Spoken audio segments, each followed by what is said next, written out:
नमस्कार, मैं हूं मीनू सिंह और आप देख रहे हैं द नेटिजन न्यूज। आइए नजर डालते हैं अब तक की खास खबरों पर। महाराणा प्रताप की जयंती समारोह का जुलूस अखिल भारतीय राजपूत समिति के राष्ट्रीय उपाध्यक्ष मेवाड़ी राजपूत क्षत्रिय महासभा के अध्यक्ष अपनी पार्टी सेकुलर के राष्ट्रीय अध्यक्ष दिलीप सिंह चौहान के नेतृत्व में हरिहर मंदिर मऊ आगरा से शुरू होकर आगरा शहर के विभिन्न क्षेत्रों में घूमता हुआ अशोक चौराहे पर संपन्न हुआ। वहां विशाल सभा का आयोजन होगा, जिसकी अध्यक्षता ठाकुर हेत सिंह परिहार ने की। संचालन नारायण सिंह सूर्यवंशी ने किया। सभा को संबोधित करते हुए दिलीप सिंह चौहान ने कहा कि राणा प्रताप को जब मेवाड़ का अधिकार प्राप्त हुआ था, उस समय अधिकार के नाम पर केवल सम्मान था, न राज था, न राजधानी थी, न राज के नाम की व्यवस्था थी, न सेना थी, न सरदार। मेवाड़ और चित्तौड़ में केवल अकबर द्वारा दिया गया विध्वंस ही था जो राणा प्रताप को मिला। परंतु विपरीत परिस्थितियों में भी महाराणा प्रताप का हृदय निर्बल नहीं पड़ा। उनके स्वाभिमानी राजपूतानी गौरव और पुरुषार्थ का बेजोड़ संगम था।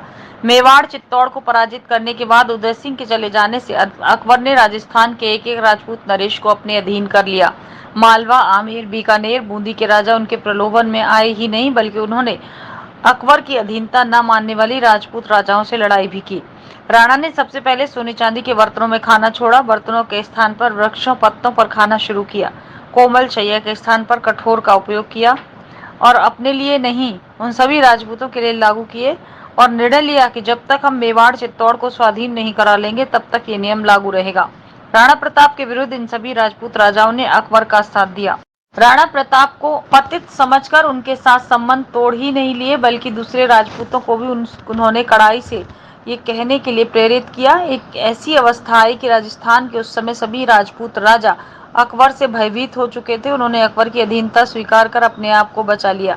भयानक से भयानक परिस्थिति में भी महाराणा प्रताप का उत्साह कमजोर नहीं पड़ा। हल्दी घाटी के युद्ध में महाराणा प्रताप के साथ में 20,000 राजपूत थे, जिसमें उनके विश्वसनीय, बहादुर, वफादार राजपूत भील और गाड़िया लोहार थे।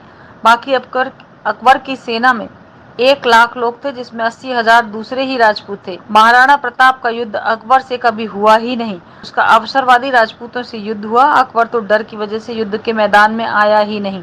हल्दी घाटी के युद्ध के बाद मात्र 7,000 राजपूत बचे थे। के बावजूद भी महाराणा प्रताप ने हौसला और हिम्मत कमजोर पड़ने नहीं दी। उन्होंने भामाशाह की मदद से फिर से सेना संगठित की और अपने हारे हुए सारे दुर्ग, रियासतें कुछ एक को छोड़कर वापस ली। ऐसे वीर योद्धा जिससे हिंदू धर्म सुरक्षित बचा, उसको कोटि कोटि नमन करता हूँ।